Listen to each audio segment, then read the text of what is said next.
Andrea Lee.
We're here for the 10 a.m. start time.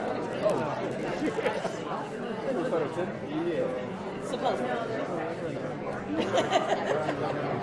You know, time is functional. Yeah, it's fluid. Was that how it goes?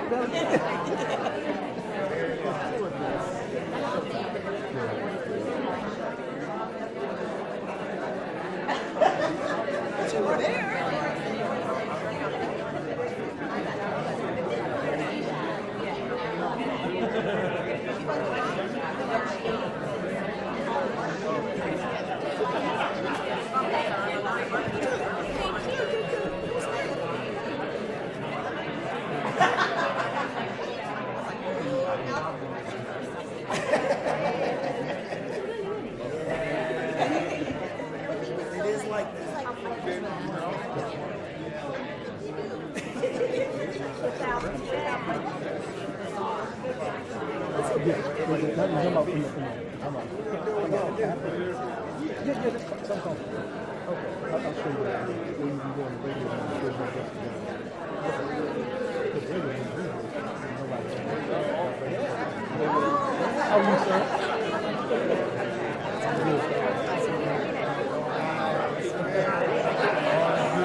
And so many Marylanders who came and fought and advocated, who pushed tirelessly to pass this bill, who made sure that in this moment that we could all collectively understand the assignment, but the only way to do it is making sure that everyone's voice was heard and everyone was supported. Because here's what we know. Safety in our communities does not come from having untrained, unqualified, and unaccountable personnel patrolling American streets. Right.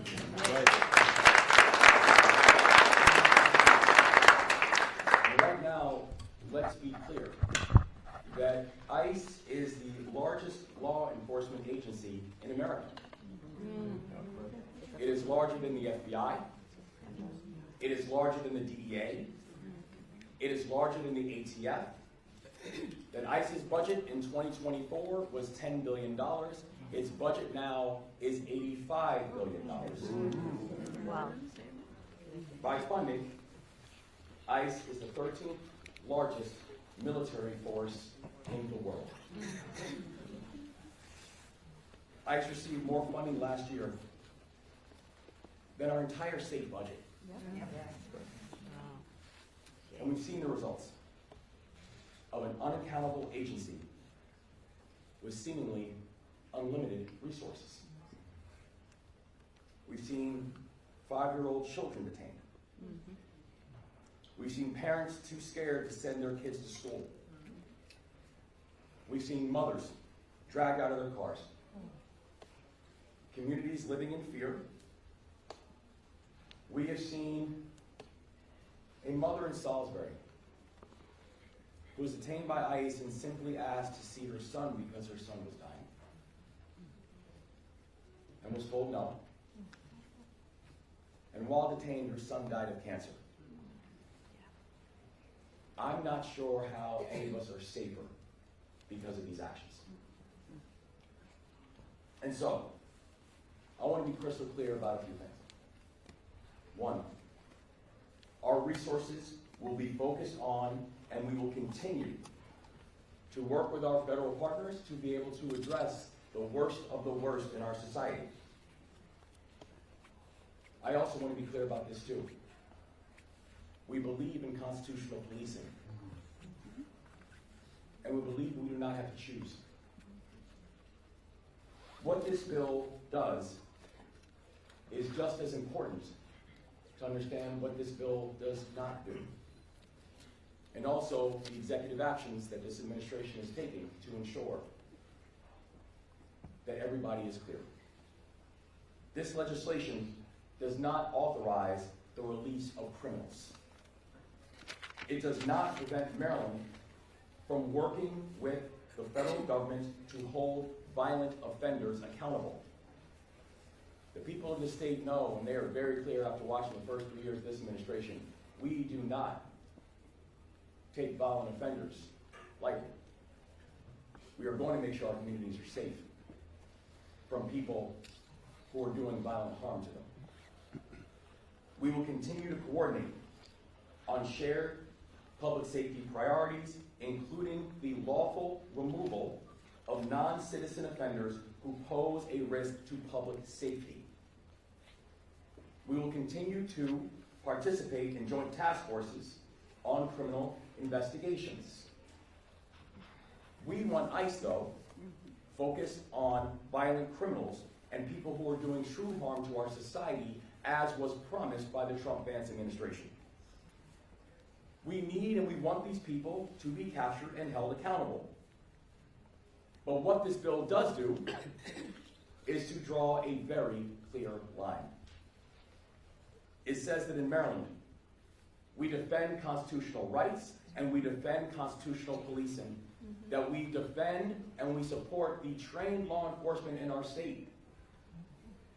And we will not allow them to be deputized by agencies that do not hold the same standards. We believe in due process here in the state of Maryland. And we refuse to blur the lines between state and federal authority in ways that undermine the trust between law enforcement and the communities that they serve. And the best way to address crime is by making sure that the communities feel safe and want to be involved in the process to stop it in the first place.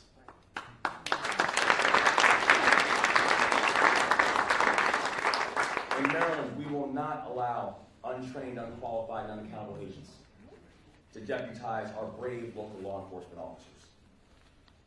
Because Maryland is a community of immigrants. Yes. It is not our weakness. It's our strength. This is not rhetoric. It is our reality. Our immigrant community, there are educators, our caretakers, our engineers, our entrepreneurs, the members of local law enforcement. They do the back-breaking work that helps to put food on our tables, and the groundbreaking work at our universities, and have made life-saving discoveries that have benefited all of us. I stand here as the son of an immigrant, someone who understands the power of immigration, someone who understands that's one of Maryland's secret sauces. And it's a secret sauce that we plan on protecting here. And yet right now, our neighbors, our friends, our family members are afraid because of his actions of this Trump-Vance ICE operation. Making America great does not mean telling people you're not welcome here. Making America great means realizing this country would be incomplete without each and every one of us.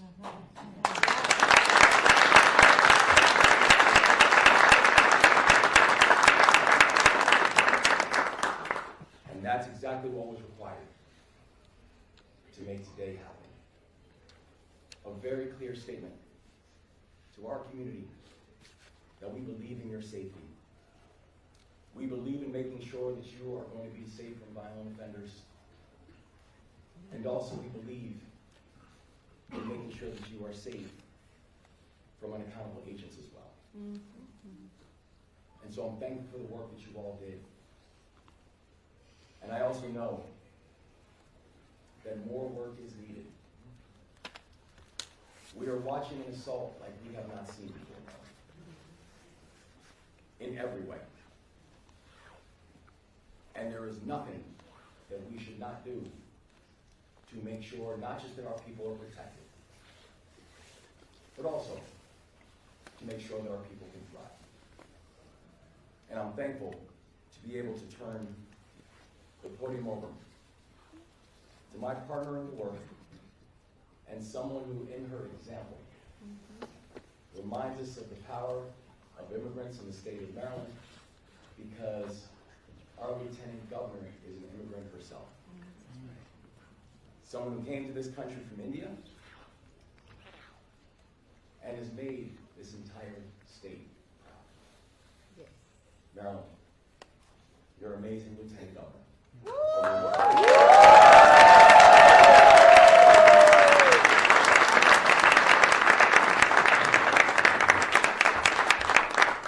Good morning, everyone. Good morning. Today is about who we are as Marylanders. And today, we also remember a giant, the Reverend Jesse Jackson.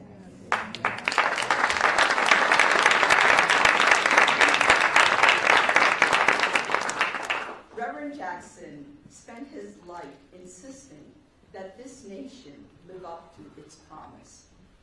That promise does not sustain itself. It requires leaders willing to act. And here in Maryland, we're fortunate to have them. So thank you to Speaker Tanya Mellon, President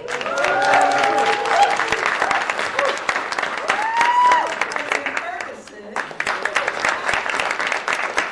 our bill sponsor, Chairman Smith, members of the General Assembly,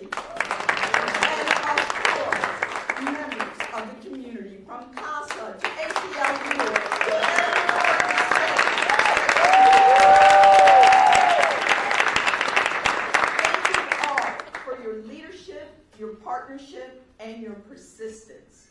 And to my partner in this work, Governor Wes Moore,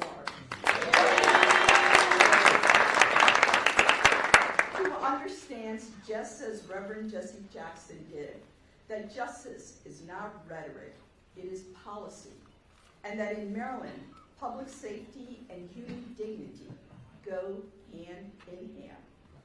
And as an immigrant who came to this country as a child, I know what it means to arrive to a new place, to a new country, to a new language, to a new culture, full of hope, but yet so much uncertainty.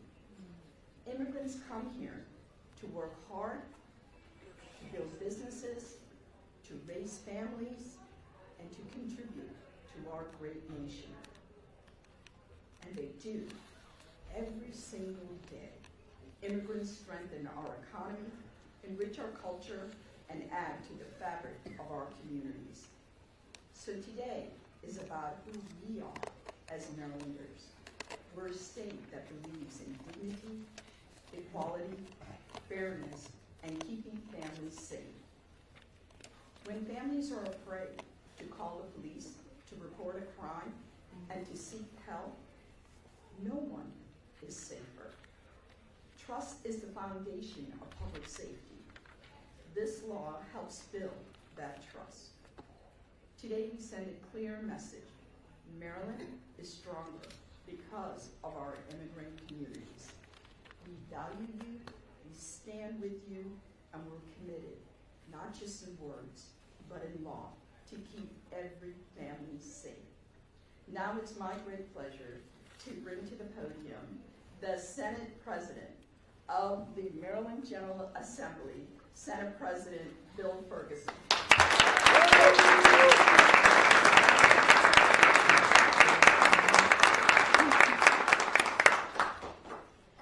Good afternoon. Good morning. Good morning. So exciting, trying to keep track of time.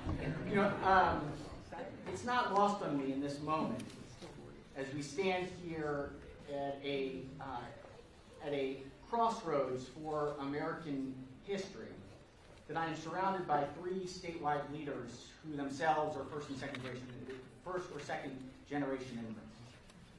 And when I think about what that story means to the complex reality that is these United States, what I know to be true is that it is an unbelievably humbling experience to be surrounded by deep and true leaders whose personal journeys are the story that made them who they are, that make us who each of us can be, that give inspiration and hope and joy and love to the possibility of these United States, and most importantly, to this state of Maryland.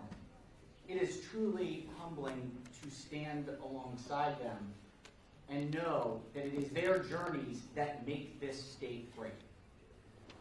I want to thank the members of the Senate, of all the members of the General Assembly, to the governor, to the lieutenant governor, to the speaker, who this is her first bill signing.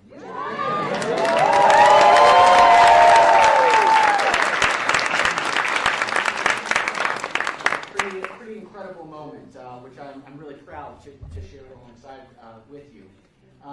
This has been quite a journey, and as Senator Karen Lewis-Young, who has been here fighting this journey for many years, who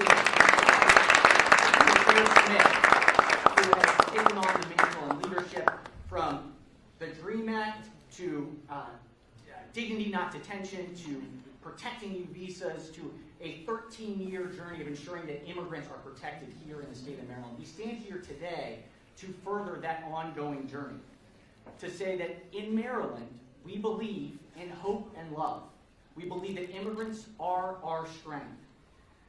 By terminating these 287G agreements today, we know that ICE will no longer be assisted or subsidized by local law enforcement, ensuring that ICE cannot abuse or terrorize our immigrant families with Maryland's complicity. I have a longtime family friend who is here with a green card. I saw him about 3 weeks ago, and he drove up in a different car. And he has done a number of general contracting type of work and has always had a van, a work van that he's taken everywhere that he goes. He's here legally. He has a 6-year-old son. He and his wife are a loving family living in Maryland. He pulled up in a car that was a used car that I'd never seen before, I'd never recognized. And I asked him, what exactly, do you no longer have your work van? And what he said was beyond horrifying. He said, I had to change my car because too many of my friends have been driving work vans and have been pulled over and ripped out of their vans, and I can't afford to do that to my family. That is not the world that we can continue living in. What this bill signs today is that, of course, we believe in law enforcement. What we will not tolerate is unconstitutional terrorism.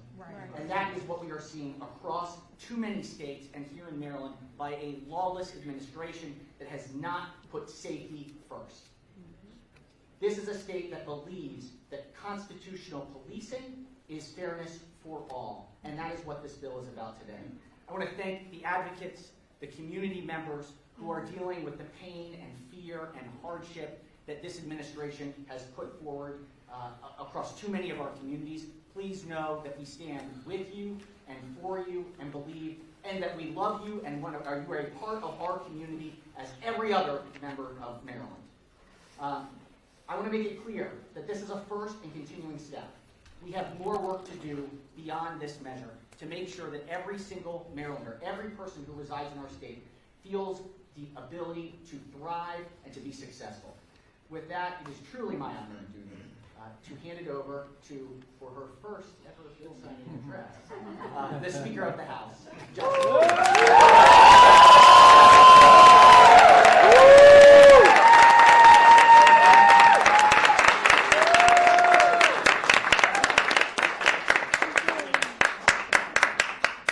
So good morning, everyone. Good morning. How are you? Good. Are you excited? Yes. I first want to thank the governor for your leadership, for your support, for your partnership. Lieutenant Governor, you are the dream team together. Secretary of State, my amazing partner in the Senate, who I have known for probably over 20 years now, who I have a lot of respect, and we have a good, great working relationship. I want to thank you for the support that you give in our community. I want to thank my colleagues, both in the Senate and in the House, because it takes two houses, and it takes a village to get things done, and we're doing it together. To the sponsors of the bill, Senator Smith, Senator Young, my sister from another mister, who we served in the House. If you come from the House, you're always from the House. Delia Williams, thank you for your leadership.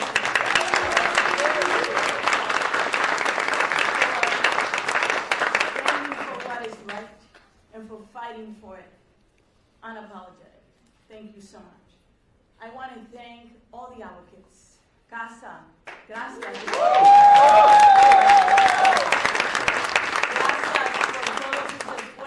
Todas las personas que han venido aquí, que dieron su testimonio de todo corazón, gracias. Thank you for all the brothers and sisters that you lend your voice to make sure that this happened today. It is not in the Maryland Legislative Latino Caucus. Thank you.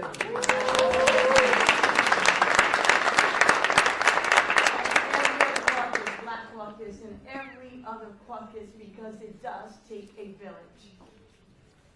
It is not lost on me that this is my first bill signing. Wow. God does not get it wrong.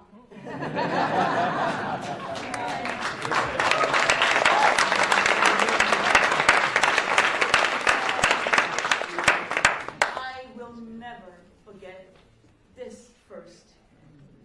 And what does it mean? As someone who came to this country when I was 8 years old, who came here with a mother that did not speak a word of English, and neither I didn't speak English. English is my second language. And who struggled to make ends meet, to put food on the table for my sister and I, who really went through hell to make sure that we got an education. I can stand here and tell you that immigrants have the lowest rate of people that are incarcerated. Immigrants come here because they want a better life. Immigrants have a very strong sense of God and who they are. Immigrants have a strong family unit. And they're good people. And we're all immigrants.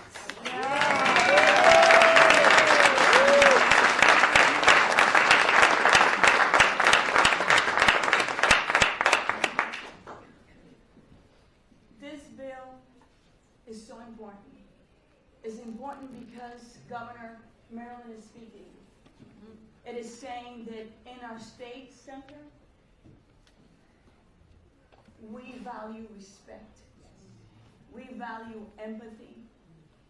We value people's contribution. We value the Constitution. We value and support and protect civil rights. We are against racial profiling.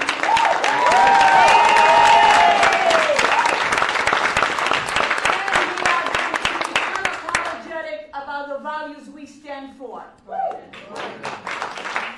And that is really important regardless of what the federal government is doing. Amen. And most importantly, we love everyone. And the God that I love, and trust me, I am a person of faith, loves everyone. And in God's tent, everyone fits. And that is Maryland. Maryland is beautiful and diverse. So let's go sign this bill.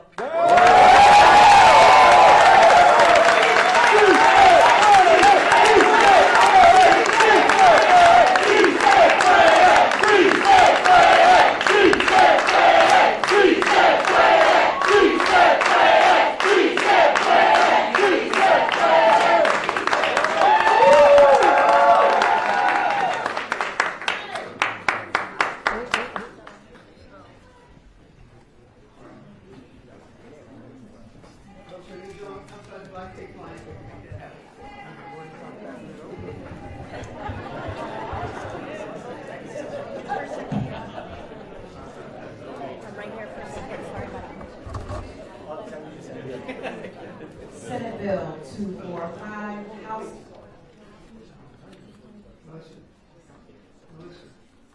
Melissa, wait.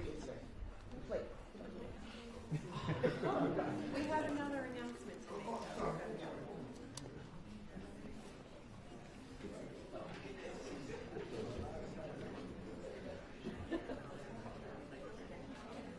Senate Bill 245, House Bill 444, Public Safety, Immigration Enforcement Agreements, Prohibition.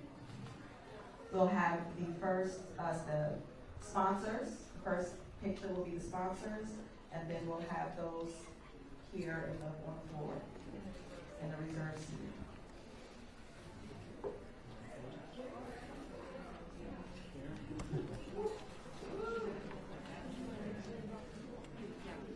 For our guests who are here with reserved seating, if we could get a picture with you as the first group, and then we'll take the rest of the pictures.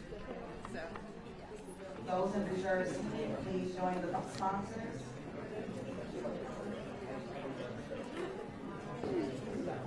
these ladies need to come out.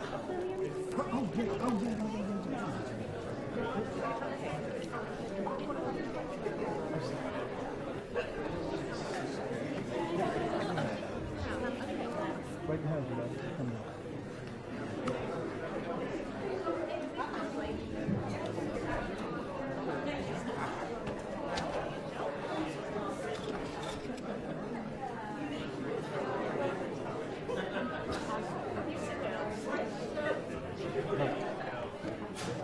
Oh, I got you. I got you. Shoot. Well, tell you what. Are you? No. Do what? Tell you what. I'll slide over here. Got that? Okay.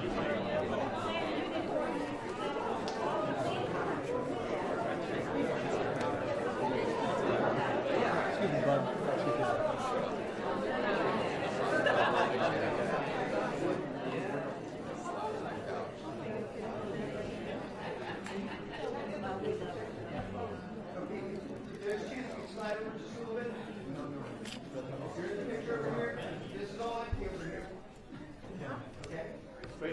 Sit right here. Join me on this side.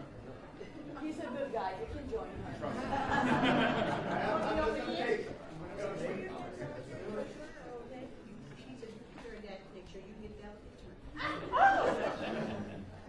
There you go. 245. Look alive right here, please, and thank you.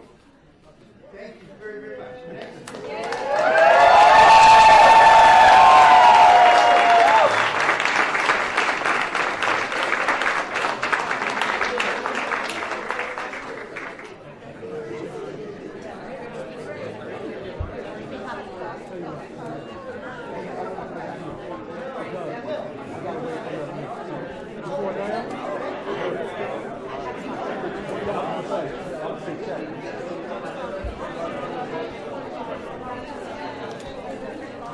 Folks, please point out from behind, please. Get ready for the next picture. Okay. We need to move up, get up tight against chairs. Can we please get loud?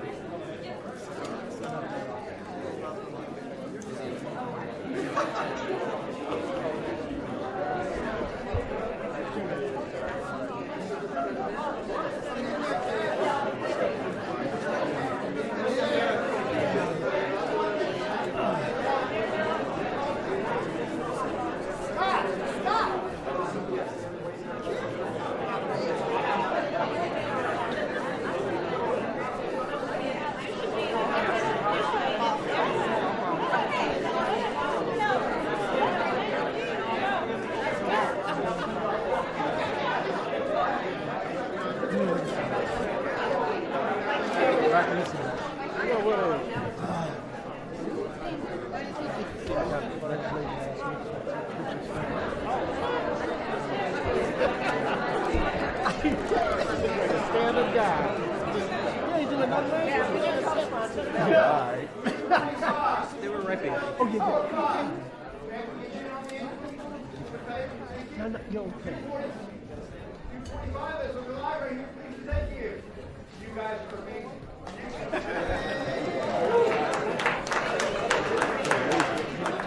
I did not. I just found out.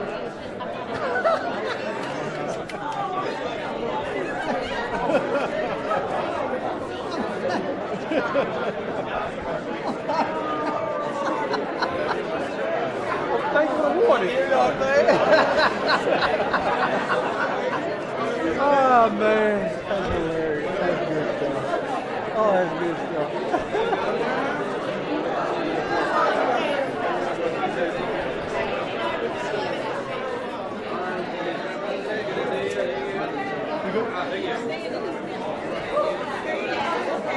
Oh, my God. Did you?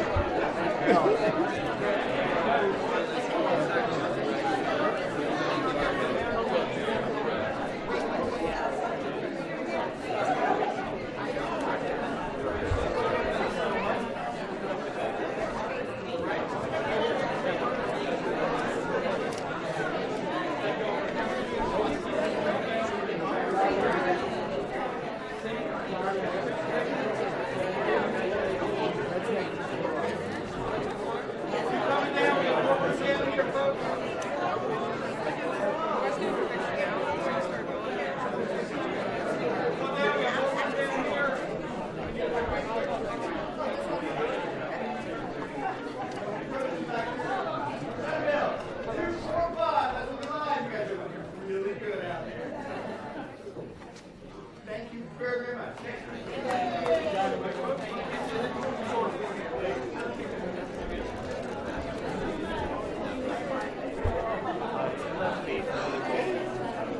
Excuse me. So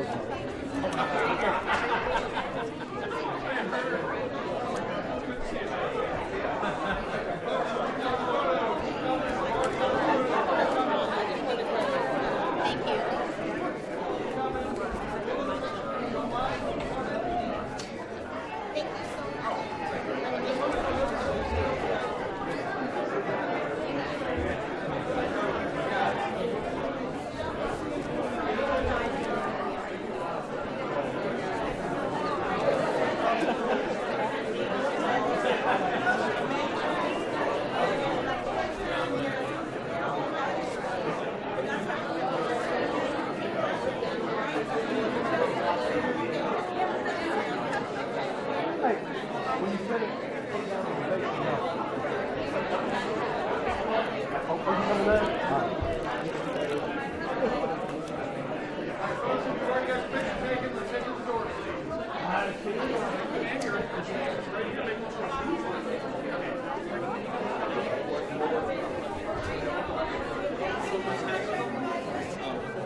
All right. Somewhere in there, hopefully you got enough signal down there because I got to hop on the meeting. Okay. If you got to hop on the meet, it's probably best to take it to the radio room so you have Okay. space. You know this my family right now? No. Supposed to tell me. It's my cousin. Are you serious? How you doing, Cook? Yeah. Well, I know. No. He is, for real. We're fantastic. That one. Well, no, hold up. So you're the reason. Are you part of the reason why he did this? Oh, no. No. That was his mama, his grandmama, his uncles, and wasn't me. All right, bye. All right. See you later. All right, I'm sure.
Yeah, it'll take like after golf. Working down here, please. Also, hi, I'm Amar. I'm the governor's press secretary. I'm not even I think I emailed you too long ago. Give me my card. It's always easier to text me than my email's the same. So go for it. Okay, that's a good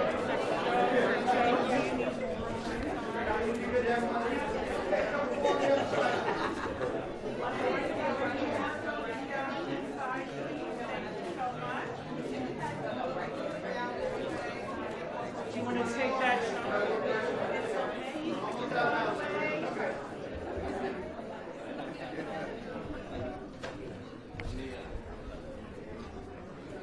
Tonight we're trying to get still finding ourselves back there. Right? Gentleman in the blue suit, if I can have you go over just a inch this way, there's a young lady right behind you, you know, you want to be in the picture? Okay, go. Send Bill. 245, let's relax. Mark? Thank you. Looking great. Thank you. Next group, please. Folks, we head to the door, please. Thank you very much. This way, please. Folks, we keep coming this way. Ladies and gentlemen, come this way, please. Right there.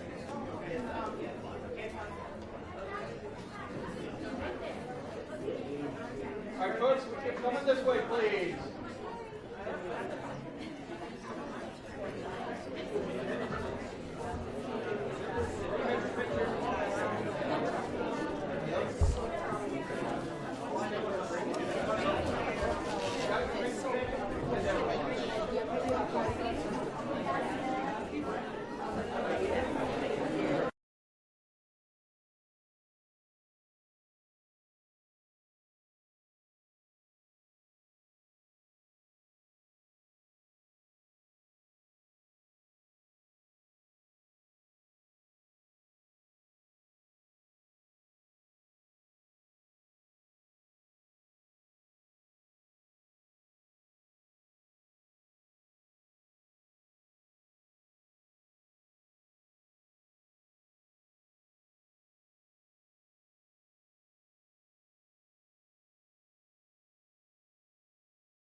University of Miami, and she wanted to make sure that the media didn't highlight her or show her on the news. I assured her that that wouldn't happen. It's a reto.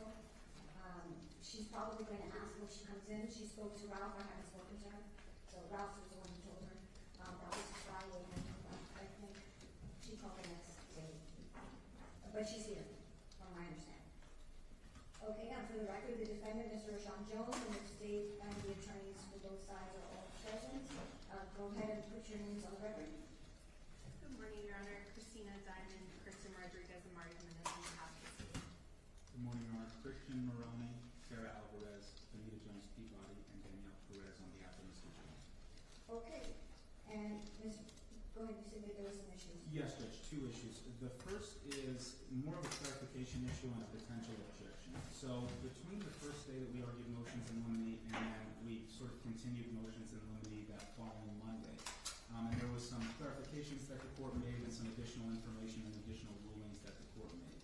So with respect to the information about Alexandra Hinson, who was the individual whose license plate was seen suspiciously driving around the scene, and there was some investigation done into him, is the court permitting the defense to introduce evidence on that, cross-examine witnesses on that as a potential lead that the detective should have and investigated to some degree, or has that been fully excluded?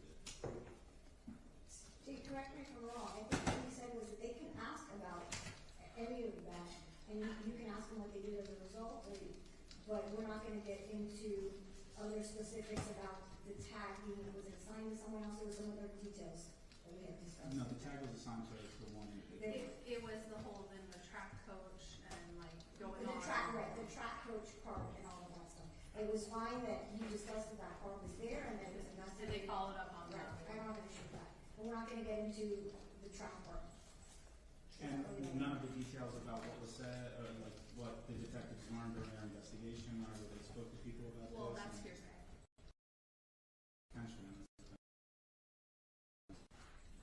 And the reason why How would you not hearsay witnesses today? a number of ways. Because maybe I'm allowed to ask you how. So the defense has listed Mr. Hinson. The defense has listed before he was one of the witnesses interviewed about this. So Jacoby Ford said. Not necessarily, Judge. Jacoby Ford he saw Mr. Hinson in the area that day, and that's what he provides. So to the extent that he can be called as a witness to testify, then. Well, I think that's the part that we excluded. I mean, we were all in agreement that the tag was there and that the car was there and things of that nature. So we don't need collateral evidence to say that somebody saw him in the vicinity of the area. We know that, right? Well, it would be our position that it's not collateral, and that it goes to a number of issues in the case. Like potential impeachment, potential of an officer on scene, or not on scene, excuse me, an officer who investigated the case and spoke with witnesses. Okay, well, then we're going to have to discuss it sidewalk before we get into that, because my understanding was that we had already decided that that was collateral and it wasn't going to come in, but if there's a door opened or something that comes up, let me know sidewalk. And so, Judge, if it is the court's ruling that this is collateral and the only information that we can get in is, at least at this point, is that there was a car in the area and it was investigated without getting into any details, then that leads to the issue about the exhibits that were introduced at the Arthur hearing, which is most of them are stipulated to, with the exception of the lineup that was shown to Paul Connor, including Alexandra Hinson, who is this individual who was driving the car. If everything but for the fact that there was a car in the area and officers investigated and there's no additional information permitted to be elicited, it's the defense's position that that lineup shown to Paul Connor is irrelevant, and it was sort of just a piece of evidence and piece of testimony that's not really linked to anything else that the members of the jury would hear. Well, I think we've established that the car was there, that they're going to say that they ran the tag, who the car belonged to, and things of that nature. That's probably, and I'm guessing, because I don't know what the testimony is going to be, that's the reason they put him in the lineup for Paul Connor. So I think that's how it becomes relevant. The part that I was saying was extra was that he was on the track team and there was some issues with the track team there. It really was irrelevant in this case. If that becomes relevant on the I'll be happy to hear how so. But yes, we'll be able to get into the fact that they looked up the car, the tag, they found out who it was, they included him in the lineup, and all of that is absolutely relevant. Does that answer your question? That answered the question. We still have an objection to that lineup, though. With the limitation on what we would be permitted to cross-examine and introduce as evidence, it's still the defense's position that that lineup would be irrelevant. The lineup that Mr. Connor was asked about during the oath hearing? Correct. That would the lineup for Alexander Hinton, correct? Okay. All right. It's noted for the record. And Your Honor, so the reason why we're bringing this up now is we wanted to have introduced the argument exhibits with stipulation of the defense in the same order they were in the argument, so when his testimony is played, it would be the same exhibit numbers. Okay. And that would be exhibit number 5 of the exhibit. So anything that Mr. Connor testified to, which is part of the perpetuated testimony, is coming in as it is. That's the entire point of perpetuated testimony. So the answer to that is yes, that's fine. We can do the same numbers to make it easier. Okay. And just because I don't want to start introducing other evidence since they would be the first, I can get the So everything else is through stipulation except number 5, as you said, yes. which I'll note with the defense's objection for the record that it's already admitted. Okay. So just for the record, those will be admitted as states exhibits 1 through 8. Is that 1A through? The first one is 1A through 1H. 1A through 1H. So at this time, the state would seek to admit what's been pre-marked as states exhibit 1A through 1H into evidence under the perpetuated testimony of Mr. Connor. Okay. And it'll be admitted noting the objection to number 5. Good. State exhibit 1A through 1H marked for identification now becomes state exhibit 1, 2, 3, 4, 5, 6, 7, and 8. And are there any other exhibits that you all are anticipating marking or getting into stipulation? Now would be a good time since we're waiting for the jurors. Yeah, we can take a look. Those are the only ones the state has addressed the list thus far. State, do you have any others? I'm sure there's plenty of crime scene photos and all that. I don't think it's behind today, Go but ahead and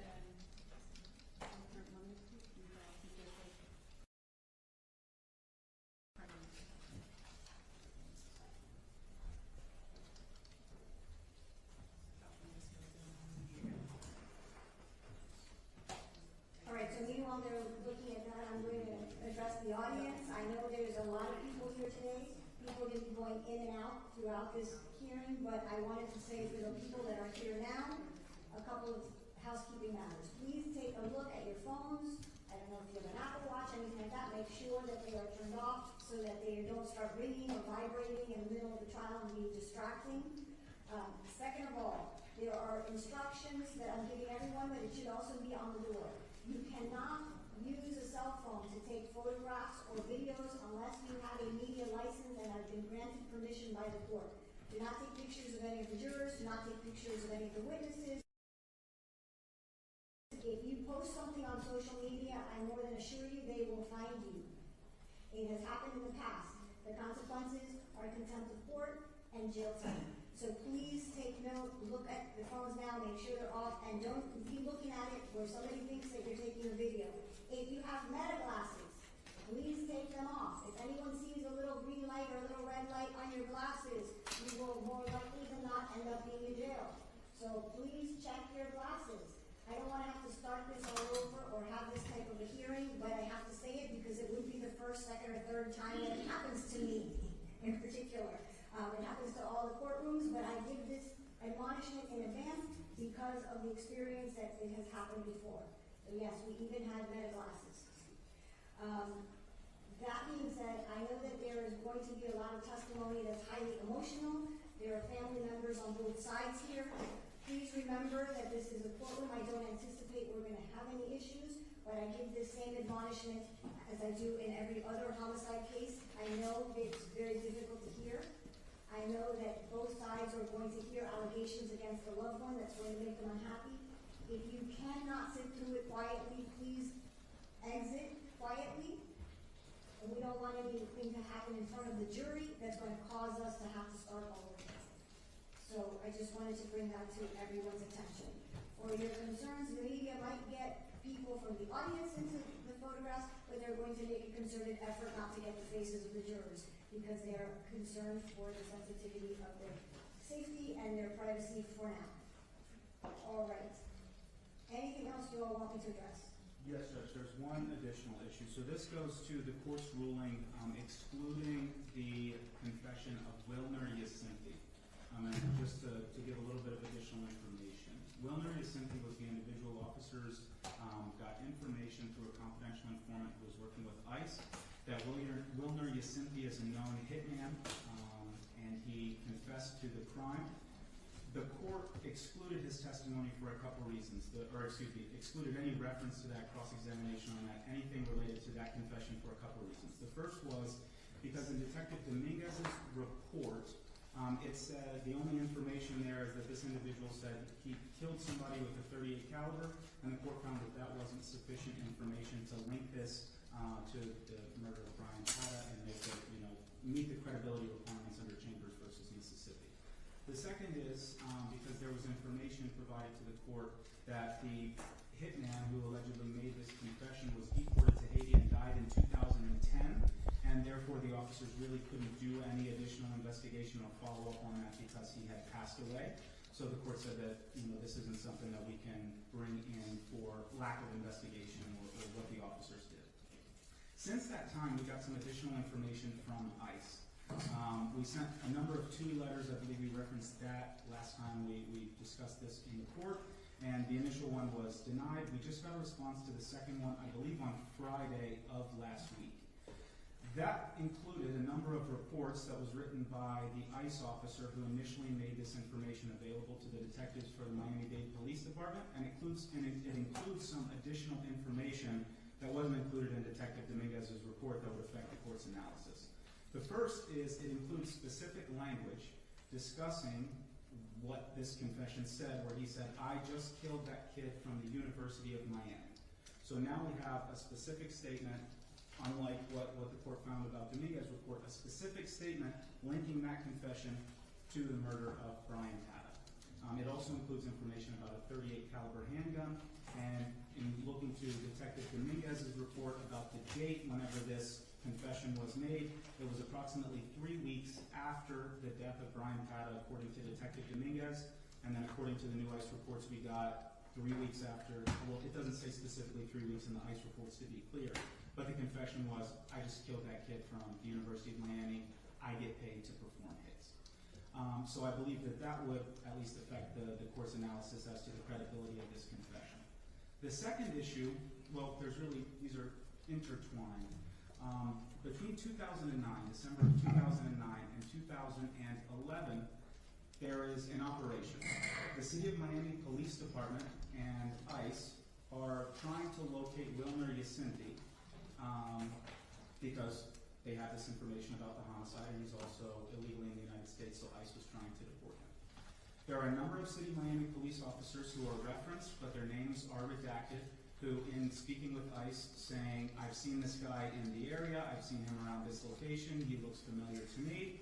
The City of Miami and ICE were never able to locate him. None of that is referenced in any of the reports in this case. Miami-Dade Police Department, as far as the information that we have, was not involved in any of this. They didn't try to go to any of the locations where this person was seen. They didn't try to do anything to locate this individual. And this is happening in December of 2009. The last entry from Detective Dominguez's report, I believe the last entry until the new reports, whenever Detective Segovia took over, is in November of 2009. So it doesn't memorialize any of this. So now we know that there's this investigation by other departments trying to find this guy, seeing this guy, knowing where this guy is. I have to imagine that was communicated to Miami-Dade in some way, but there's no information about Miami-Dade's involvement in that. The second issue... So wait, before I forget, are you asking if there are reports, or do you need to ask if there are reports reference that in any of the Miami-Dade files? From what we have so far, there is nothing in any of the Miami-Dade Police Department reports that would reference that search, that investigation, or Miami-Dade's involvement in that. Okay, so you're not asking for us to ask the detectives about that specifically because you look through and you believe it's not there. Okay. Correct. We're asking for the court to reconsider the ruling excluding. Okay. Right? Now, as far as the information that was put before the court at the last hearing about this individual being deported to Haiti and dying in 2010, I think there was a miscommunication between, officers and what officers were saying in this case. According to Detective Segovia at some point, he testifies that it was the CI, the source who was deported to Haiti and died, not the actual hitman who made this confession. Now in 2011, so after the earthquake in Haiti, the ICE agent reaches back out to the Miami-Dade Police Department and says, we have information that this individual is now operating in Marietta, Georgia. The ICE agent writes this report saying that based on his investigation and his understanding, this gang that the hitman was involved with, according to these reports, the hitman was involved in a gang that originated in Miami-Dade County, and that gang then spread its... Do you know what the name of the gang is? I'm only asking because of the fight that you referenced in the past. So that's redacted, Judge, the name of... Based on sort of context clues and additional research we've done, it was a Haitian gang, according to these reports, that originated in Miami-Dade County in the Little Haiti area. And going back to the fight that happened at Club Life, those were also individuals who were affiliated with the Haitian gang in the Little Haiti area. So they reach out, the detective reaches out, the ICE detective reaches out to Miami-Dade Police Department and says, this guy is in Marietta, Georgia. We have information that he's in Marietta, Georgia, still operating. He had moved up there because this gang had spread its influence up there, and they're now transporting things from Atlanta down to Miami-Dade. And the last entry from the ICE agent's report is that he hasn't been able to get in touch with anybody from the Miami-Dade Police Department, and it ends there. And again, there's nothing about any of this referenced in any of the police reports from Miami-Dade County in this case. So this person who confessed to the crime, specifically mentioning the person from University of Miami 3 weeks after Brian Patter was killed, for them to either ignore or not respond or not go to Marietta, Georgia to try and find this guy is certainly something that needs to be presented to the jury, Judge, especially with all of the information that all of the other number of witnesses have testified about this fight, about how the fight involved known gang members, about after the fight, one of the known gang members said, we're going to get you, about information that Brian was aware of, about there being a hit out on his life and Willie Williams' life. And then we have a hitman now who's saying that he did it, according to a confidential informant, and in the ICE agent's report, he says this is a very reliable, quote, very reliable confidential source, which I would imagine means that he had provided some sort of reliable information in the past that he was able to verify. Of course, none of those details are in the reports. Maybe they're a little bit redacted. But this comes from a very credible source, and there's inside information, the caliber of the firearm, that would not have been known to the public. And Wilner Yacinthi, the hitman, his sort of position and involvement matches up directly with this information that police already knew from this Club Life fight and hit and all those threats. And then they get information he's in Marietta, Georgia, and just don't follow up on it. They don't investigate it. Statement, now that it links up University of Miami, there's this insider information about the fact that this confidential informant was deemed very reliable. That would then meet the credibility requirements under Chambers versus Mississippi, and this is something that the jury should hear about, Judge, to hold this information away from the jury, especially the fact that the Miami-Dade Police Department didn't follow up on this, didn't investigate this, didn't follow up on the 2011 Marietta, Georgia information, never interviewed, as far as their reports indicate, anybody who was involved with any of the gangs. That's certainly something that the jury should be able to consider. So it would violate Mr. Jones' due process rights to not have the jury be able to consider this information. So I understand you received this late Friday. Correct. And Monday courts were closed. Correct. State, have you had an opportunity to investigate any of this or look at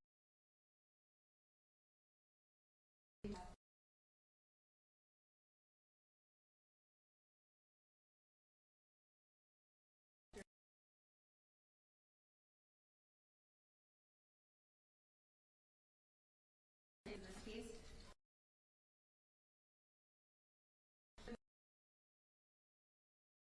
Told them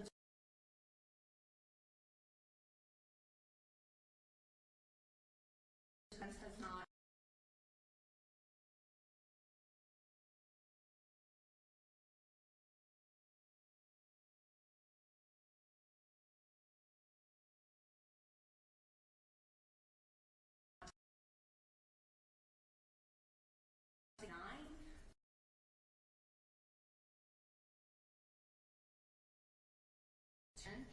And the information referenced a recent homicide at the University of Miami. I don't know if it said football player or if it just said University of Miami. It says football player. But this occurred. So if Mr. Roney can correct me if I'm wrong, but the is different in time. I don't know what witness they seek to introduce these statements into either. So here's where I'm at. I think it merits the opportunity to look through that.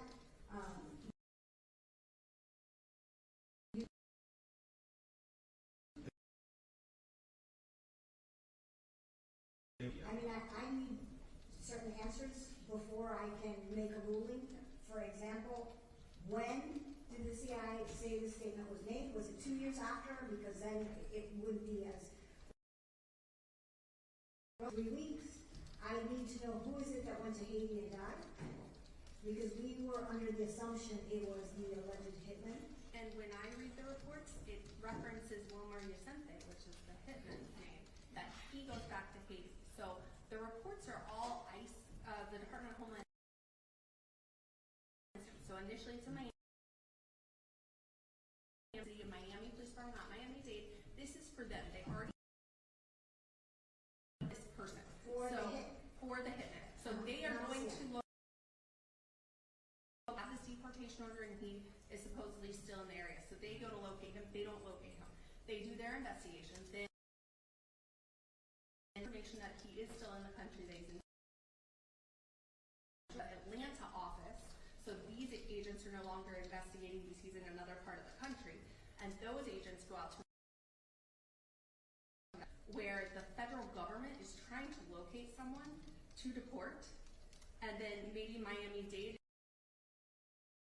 is bring to the court's attention. I don't know how many, if there were other football players, but I know that Sean Taylor was murdered a year after Brian Pata in November, so that's even closer in time to this statement. Well, that's why I need to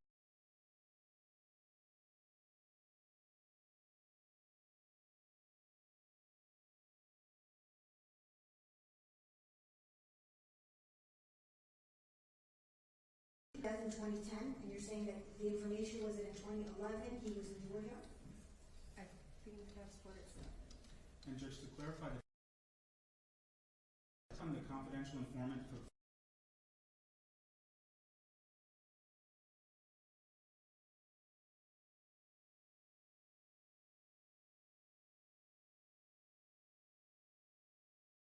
Dominguez's report, he said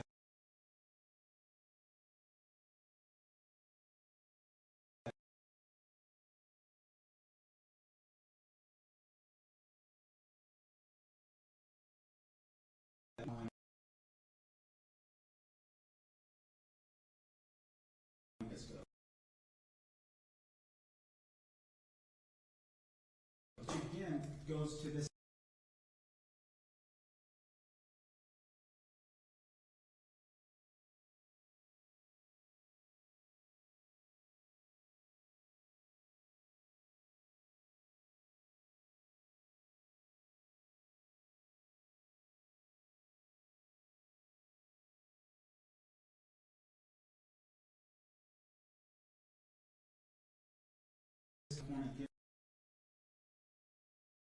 back into the country, or potentially he didn't self-deport, that was just the confidential informant's understanding, but he's back in Miami-Dade County in December of 2009 when the City of Miami Police Department is trying to find this person. As far as them just trying to find him for deportation, I would have to find the specific line. I don't have it off the top of my head, but the ICE agent in his report says that this person is wanted for murder, which would have to be the information about the homicide. He could, if he's a hitman, it could have been any murder, but that's fair. There's multiple questions. Here's what I'm thinking. In order to be able to make a fair ruling, I need answers to a lot of the questions, including some of the redacted plan information, because then that would also address some other issues that you've brought up. I would need to know who it was that died in the earthquake. They should have that information. And I don't know how quickly you can get that deposition done. But from what I'm hearing, we're here with jurors outside for opening arguments. And I guess let me ask without guessing. Was it something that Ms. Maroney, you all would intend to use in opening arguments? Yeah, if we were able to, yes. Well, my question comes because I'm saying, do you want time to investigate and do that deposition before opening arguments?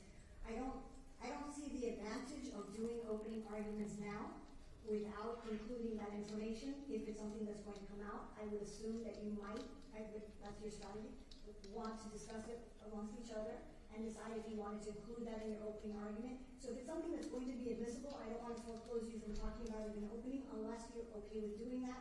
But to what point? Because then we have to take a pause for you to do that investigation. Your Honor, what I would suggest is obviously we need some time to speak. Maybe we could send the jurors out now for an early lunch. We can take some time to have a conversation. We can see if we can get something scheduled to see when we will be able to do that and readdress. Is there an issue with that? I think that makes more sense also, which is why I was saying I don't think it's prudent to go forward with opening arguments until we have some answers to some of these issues. I would think that the state would also want some answers to those issues because if there's more direct evidence to something else that you all don't know about, you'd want to know Of course. some answers to those questions as well. Your Honor, just because we've often taken breaks and come back and not had the questions answered, I would just like to ask how they intend on getting this into evidence at trial, because I still think it wouldn't be admissible.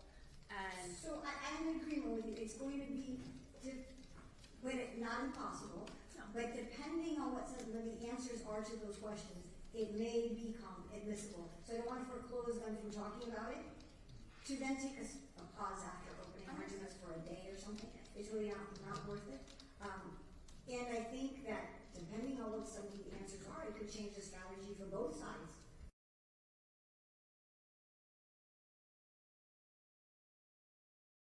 assigned it during this report. So I would tend to think that was the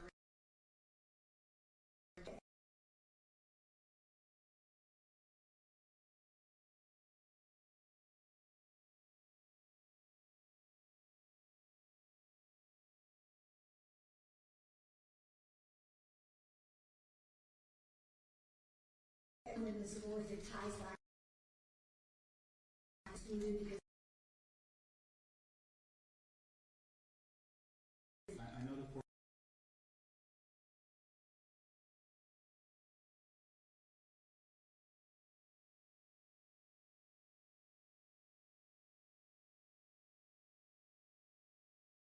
To protect Mr. Jones' due process rights. This is something that needs to be used for impeachment, to call into question the credibility of these officers' investigation. This was a 15, 16-year investigation, and they just didn't follow up on the hitman. well, let's that goes to the credibility of their whole investigation. Well, this isn't the only alleged hitman. There's been plenty of confessions alleged from all parties, including the alleged confession of the defendant, which is not going to be admissible because it's hearsay. So, in the pursuit of justice and fairness, I have to be fair to both sides. So remember, there are a lot of alleged hitmen, a lot of alleged confessions, as you have in most high-profile cases. So you have a lot of people that want to take credit for things that they really didn't have any part of. But in this case, I think it's worth getting to the bottom of it because I think it could change the status right now of the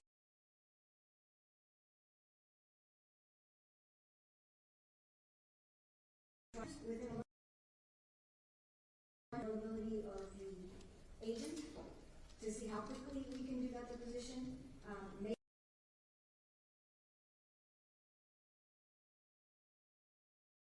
answer any of these questions.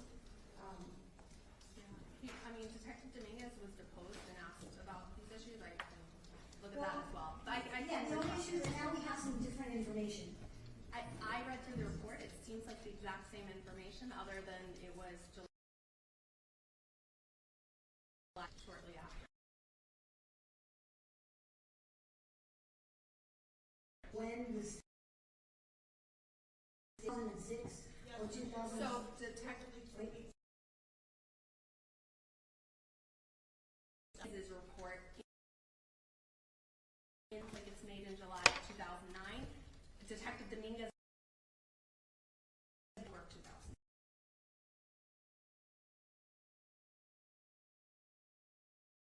Report itself, what they make clear is that the confidential informant did not relay the information to the ICE agent until July. However, when he relayed the information, what he said is that he was playing dominoes at someone's place and someone confessed to him in the weeks after the homicide. And what page of the Homeland Security reports are you referencing? Should be,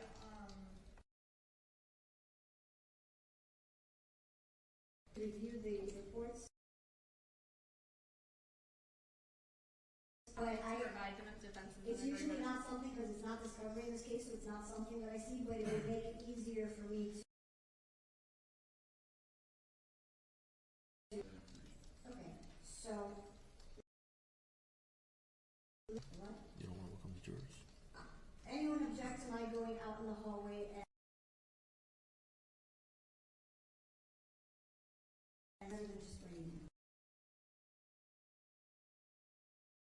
Well, 45?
Yes, she got my message.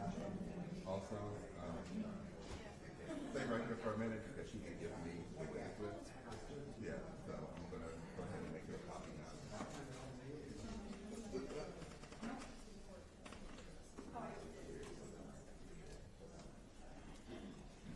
I gotta wait. Yeah, I need to. Oh, I can push my card. More stories.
this is why